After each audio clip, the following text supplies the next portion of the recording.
Muy bien, vamos a empezar entonces con la primera entrevista, o mejor dicho, el primer diálogo. Está con nosotros Eduardo Herrera. Hablaremos de corrupción, lamentablemente. Él es presidente del Consejo Privado Anticorrupción.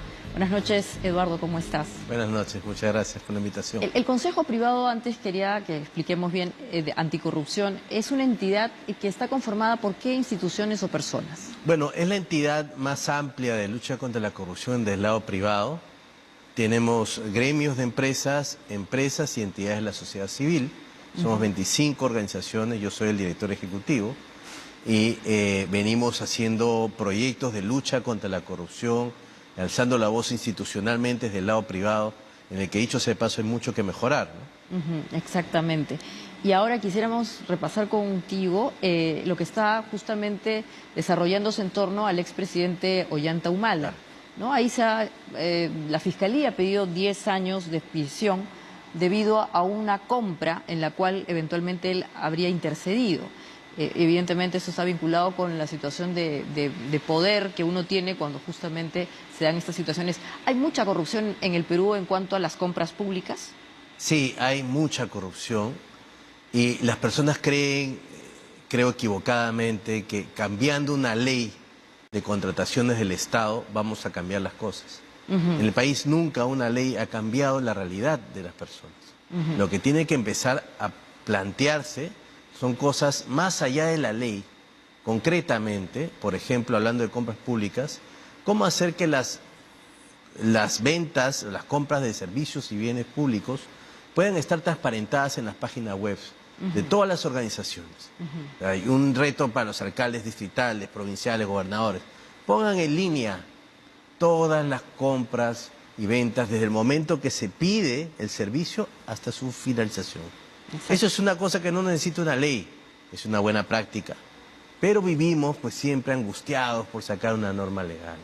En el caso del expresidente Ollanta Humala, ¿en qué se puede observar el compromiso que él tendría con esta compra? Bueno, en realidad lo que yo veo es un mal manejo del poder, lo que tú has señalado al comienzo, ¿no? Creo que los presidentes, en muchos casos, o las altas autoridades, piensan que el poder es suyo y creímos nosotros elegir caciques, señores feudales, que de alguna manera se pasean con el poder. Entonces, seguramente su estrategia de defensa va a decir: yo no sabía nada porque habían personas abajo mío, que es una estrategia bastante recurrida, típica y recurrida de las autoridades que nunca asumen una responsabilidad política ni menos legal, ¿no? ¿Y cómo puede entenderse esto, no? Porque lo que la Fiscalía dice es que él habría intercedido, el expresidente habría intercedido en la compra de un equipo de interceptación telefónica y se habría favorecido a un proveedor, a un contratista. ¿Cuáles son justamente las situaciones típicas en donde se verifica la intersección? O sea, claro, el haber intercedido. ¿Qué cosa es interceder y qué cosa no es interceder? Claro, interceder es, a ver, la administración pública tiene algunos criterios de imparcialidad, de neutralidad. Entonces, un funcionario público, la idea es que no se interese indebidamente por un negocio particular. ¿Qué quiere decir eso? ¿Cómo puede ser eso? Claro, que por ejemplo presionen para que ese postor sea favorecido. Ya, una llamada por teléfono. Una llamada por teléfono, una recomendación. Mira, me han llamado de esta empresa, ¿cómo está este negocio? Quiero saber con especial atención y por qué esta empresa, o cuestionar al competidor, o llamar o presionar de alguna manera indirecta. No es muy directa la presión. Lo que quiero que entiendan las personas es que es muy sutil, es casi imperceptible, pero viniendo de un jefe de Estado, una llamada por teléfono, una pregunta directa sobre un determinado postor o un negocio, determina claramente una influencia diferente, ¿no? Claro, o la otra cuestión, que se hacen compras importantes, se adquiere el bien y este finalmente nunca se utiliza, sí, ¿no? Porque evidentemente la compra probablemente no fue de la mejor manera ejecutada, ¿no? O sea, por ejemplo, yo puedo comprar, como en este caso, una máquina o un interceptador de llamadas telefónicas, pero si no manejo la parte técnica o hay un proveedor que se encargue del mantenimiento, es igual que nada. No, eso lo hemos visto muchas veces, ¿no? Patrulleros que no tienen mantenimiento, los interceptadores de llamadas, los vehículos militares que a veces son muy anchos para las carreteras o las vías del Perú.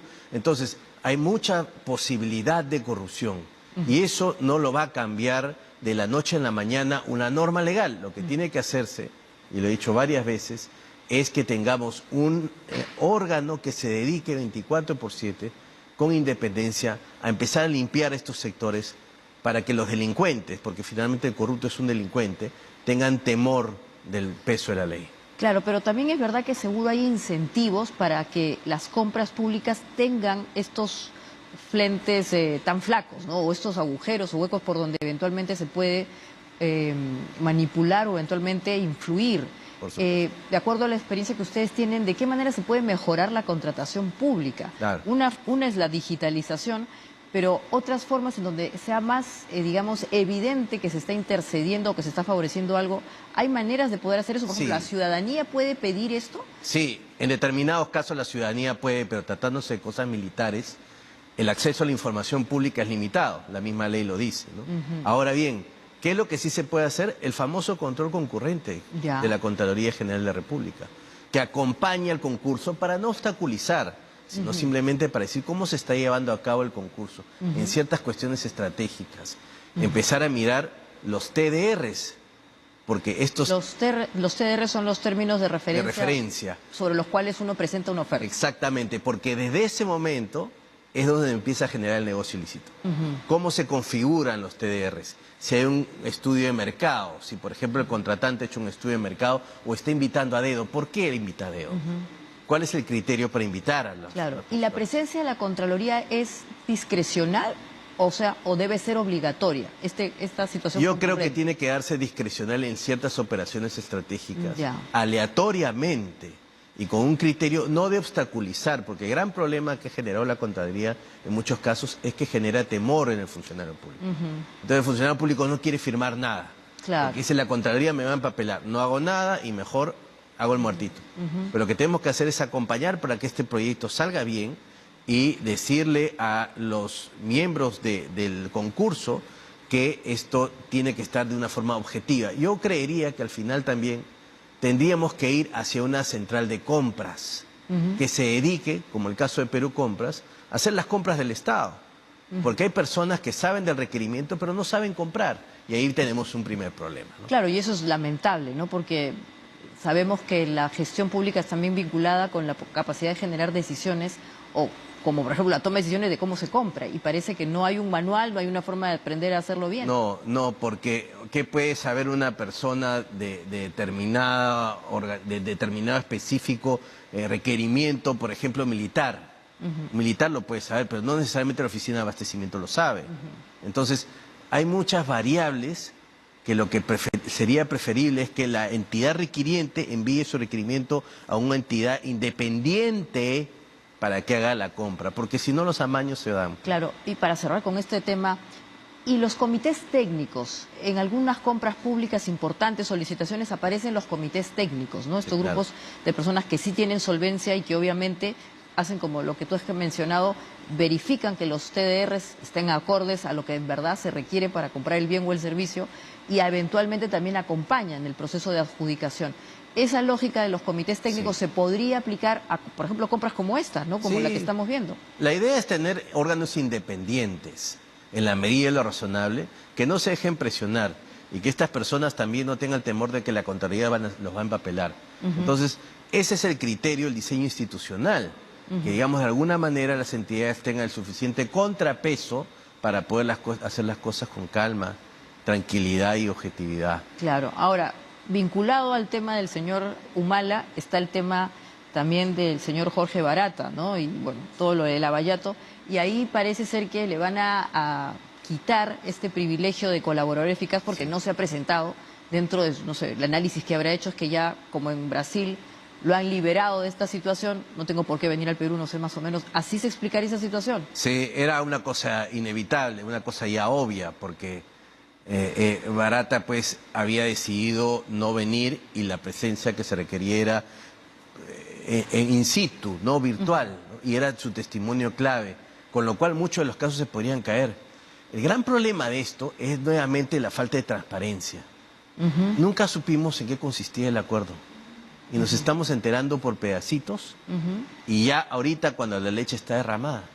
Claro, pero otra vez, siendo un caso tan sensible, ¿hasta dónde debe llegar la transparencia? Porque Claro. eventualmente también las filtraciones, pues, dado la condición tan particular de colaborador eficaz, será pues justamente proteger las declaraciones, ¿no? Sí, por supuesto, sin duda. Lo que pasa es que yo hubiera esperado a la Fiscalía una posición institucional. La Fiscalía no tiene esa institucionalidad. Entonces, que salga el fiscal de la Nación o el fiscal encargado de decir, a este acuerdo en líneas generales lo que puedo decir es esto, y lo que no puedo decir no lo digo. Pero la ciudadanía, en general la opinión pública, debería estar enterada en contornos generales de qué hemos transado o qué hubiéramos esperado al señor Barata, porque da la impresión que hay un halo de impunidad y que hay gente que tiene corona y que hay presidentes que no se les puede tocar. Entonces eso a la ciudadanía no le queda bien. Ya. Pero digamos, ¿cuál va a ser ahora el derrotero respecto de este caso? En la medida en que el señor pierde la calidad de colaborador eficaz, ¿eso puede alterar de alguna Sí, claro. manera el Pueden pasar dos análisis? efectos, ¿no? Los penalistas podrán decirlo mejor, pero digamos, o traer al señor Barata para que declare, cosa que va a ser muy difícil porque debe tener una protección en Brasil, o la otra que el caso se vaya a caer. Entonces, lamentablemente, si un testigo estrella, si no viene, el caso se podría terminar cayendo, porque es el testigo estelar de la Fiscalía. Por eso estaba en esta protección de colaboración eficaz. Este es un caso complejo, evidentemente, ¿no? O sea, está el señor Barata, pero también hay otros, digamos, fuentes o testigos. Aquí ha estado el abogado, el señor Humala también, y respecto a este tema, él mencionaba que no solamente estaba la declaración del señor Barata, que se podían pedir las declaraciones de otros, digamos, funcionarios de Odebrecht. Evidentemente, el peso de las declaraciones del señor Barata son fundamentales. Por supuesto. En la medida en que se le quita digamos, esta posibilidad o digamos, esta condición de colaborador eficaz, ¿quién podría suplir esta situación? ¿O ahí definitivamente se está perdiendo ya una oportunidad? Habría que ver qué otros testimonios hay, ¿no? Porque no tengo conocimiento cabal del expediente. Lo que yo sí creo es que claramente hay una deficiencia en la estrategia. Esto se tiene que contemplar a nivel de Fiscalía. Si Barata es el único, si es el único testigo que tengo, o tengo las contingencias de si él no viene, porque esto podía pasar. No es una cosa nueva. Entonces, la Fiscalía, nuevamente voy al punto inicial, no tiene una estrategia institucional. Vivimos entusiasmados con algunas actuaciones individuales de la Fiscal de la Nación, pero no vemos un derrotero institucional, ni una reforma que ayude al sistema de justicia, ¿no? Y el sistema institucional que usted comenta, o tú comentas, Eduardo, tiene que ver también con el Ministerio Público, la colaboración que hay con la policía. Pensemos, por ejemplo, en el caso del señor Vladimir Cerrón, que últimamente se ha dedicado a hablar mucho por el Twitter y a mencionar que en la medida en que el Perú ha solicitado la colaboración de Interpol para encontrarlo, las autoridades locales están pintadas. Sí, y es una sinvergüenza, una falta de respeto, una desfachatez de un señor condenado por corrupción que tenga la posibilidad de decir en Twitter que aquí estoy, nadie me atrapa, y que victimizarse defendiéndose cuando ha tenido la doble instancia plural, y la verdad es que eso causa mucha rabia, ira en las personas, como yo. Me parece realmente dramático que la policía no lo haya capturado ya. Me preocupa el silencio de la señora presidenta, porque el Ministerio Interior es parte del Ejecutivo. Entonces, ¿qué está pasando con este tipo de cosas donde él se está burlando en la cara de nuestra institucionalidad? Que siendo sentenciado, no lo capturan. O sea, prácticamente les está sacando pues la lengua. Claro, ¿y ahí qué pasa? O sea, ¿por qué no hay premura justamente para activar estos sistemas? Y obviamente nos enteramos que el señor es prófugo por las redes sociales. O sea, ¿dónde falla justamente el sistema? Yo creo que lo que está fallando mucho es inteligencia para saber dónde está. Porque, a ver, cuando se va a la sentencia ya más o menos se pueden establecer dos posibilidades, que salga absuelto o que salga condenado. Claro. Si el señor no ha ido, era un indicativo de que algo malo iba a pasar. ¿Dónde estaba localizado el señor? Además, tú sabes, y esto es para darles un dato a los señores de la inteligencia del Ministerio Público, de la policía, al señor le encanta tuitear. el uso del Twitter, que seguramente es a través de una aplicación, está asociado a un teléfono celular. Por supuesto. Ese teléfono celular se conecta con una red o con una, digamos, una célula celular. Por ahí podrían empezar a saber de dónde vienen esas llamadas, esos datos, ¿no? O sea, y a Es través como de el caso de saber por dónde Inostroza anda. con el Congreso de la República. Es muy fácil eso, ¿ah? El señor declaraba, se burló el Congreso de la República y todos sabían dónde estaba. Entonces, a veces diera la impresión de que hay personas que tienen corona nuevamente. Este señor Cerrón. Sí. Y al final lo que más me preocupa es que podría salir por una de las fronteras y no pasó nada. Sí. Eso es muy y en triste. verdad esta situación, que dicho sea de paso, también es adoptada por otros políticos en la región como una suerte de, ¿cómo llamarlo? Esa sorna al sistema también tendríamos que calificarla como una falta de respeto Es una falta. a la institucionalidad democrática, ¿no? El señor Evo Morales, por ejemplo, también dice que está contento de que lo hayan denunciado ante la Fiscalía de su país, ¿no? Como diciendo, Sí, bueno, sí, esa es la famosa judicialización de la política, así ¿no? es. Y que termina siendo víctimas a quienes son pillos. Entonces yo creo que ese tipo de acciones, cuando son chiquitas y son menudas y reglamentarias, lo que hacen es terminar construyendo mártires, ¿no? El señor Cerrón es especialista en martirizarse, el señor Evo Morales, la señora Cristina Fernández, el señor Rafael Correa, en fin, y los de derecha también, en martirizarse y decir, me están persiguiendo, soy un perseguido político. En Latinoamérica, salvo los casos pues de Nicaragua o de dictaduras como Venezuela o posiblemente El Salvador, no existe la persecución política, lo que existen es casos de pillos corruptos que son sentenciados por la justicia correctamente, pero se dramatizan tratando de confundir al pueblo, que creo que ya no es tonto, ¿no? claro, y eso sin importar que la justicia esté en el país o fuera de él, ¿no? En el caso de Evo Morales, la denuncia la plantea la Fiscalía, una Fiscalía del Perú, ¿no? O sea, la Fiscalía Sí. peruana. Sí, yo creo que nuevamente esas denuncias que son muy de technicality, ¿no? Muy de línea de juego, muy reglamentaristas, lo que hacen es confundir a la gente y dicen, "Oye, lo que pasa es que a Evo lo quieren inhabilitar para que evite candidatear". Yo pensaría que si vamos a construir denuncias, tienen que ser muy potentes, ¿no? Un lavado de activos, una apología del terrorismo, una cosa que se tengan pruebas, pero estas denuncias que son muy difíciles de interpretar, las personas no las terminan entendiendo y al final lo que dicen es, se la están tirando contra el pobre Ebro, ¿no? Pero en el caso del señor Cerrón, es claro, ahí obviamente ya se ha pasado por todo un proceso Claro. y finalmente se ha decidido que tiene que ir Y él está preso. sentenciado. Claro, está Eso sentenciado. es diferente. Lo de Evo Morales es una denuncia que recién empieza. Lo de Cerrón es un señor que está sentenciado en doble instancia, condenado a entrar a la cárcel. Y ahora se está defendiendo en Twitter con una conchudez grandísima, ¿no? Ahora, para quienes nos ven, decir que esto es una persecución política no viene al caso, ¿no es No. cierto? O sea, ¿por qué no es una persecución política? Ha habido todo un proceso en el cual ha sido de alguna manera pues evaluado su situación con pruebas, etcétera, y finalmente se ha planteado la condena. Sí, cuando hay una persecución política, ¿no? Cuando se trata de un delito inventado, cuando los hechos son falsos, cuando existe oscuridad en el juzgamiento, cuando claramente existe injerencia política en el Poder Judicial. Eso no pasa. Podemos tener un Poder Judicial con muchas falencias, pero claramente no existe un direccionamiento político. Lo que sucede es que el señor defraudó a su pueblo con este aeropuerto Huanca. En Huancayo la gente lo sabe. Y no, créanme que no le tiene mucho cariño, a pesar de todas las defensas que él quiere hacer de vía mediática. Él ha sido sentenciado con todas las reglas del debido proceso cumplido, su abogado defensor, y ahí está bien condenado. Entonces la invocación es que se entregue y que cumpla con la justicia. Claro, y es verdad lo que tú dices, ¿no?